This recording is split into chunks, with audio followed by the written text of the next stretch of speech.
Samantala, umaasa ang nasa sektor ng transportasyon na magtutuloy-tuloy ang pagbaba ng presyo ng mga produktong petrolyo.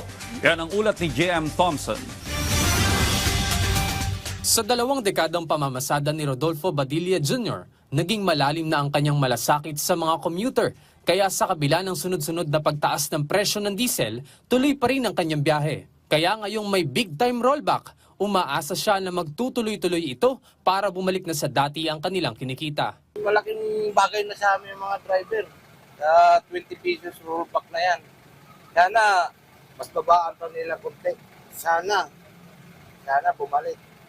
Kasi doon kami kikita pagka bumalik yung tamang presyo. Tila bahagyang mabubunutan ng tinik ang mga motorista, lalo na ang mga tsuper sa inaasahang pagbaba ng presyo ng produktong petrolyo matapos i-anunsyo kahapon ni Pangulong Ferdinand R. Marcos Jr. Aabot sa 20 pesos kada litro ang ibababa ng diesel simula ngayong Martes, habang 4.43 pesos naman ang ibababa ng gasolina, habang ang kerosene ay bababa rin ng 8.50 pesos. Malaki ang may tutulong nito para sa mga namamasada, commuter at motorista na ilang linggo nang nag-aabang para sa pagbaba ng presyo ng produktong petrolyo. Isa si Kervin Ravelo sa mga TNVS rider na pumapasada sa kabila ng mataas na presyo ng gasolina.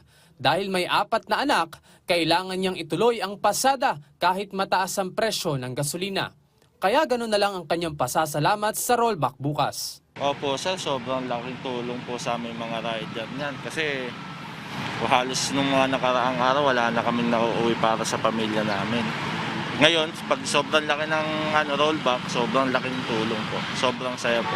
Kaugnay rito, ngayong darating na April 14, 15 at 22, magsisimula na ang special payout ng cash relief assistance para sa mga tricycle at jeepney drivers na hindi nakakuha noong unang payout. Bisitahin lamang ang official Facebook page ng DSWD para sa karagdagang detalye ng payout.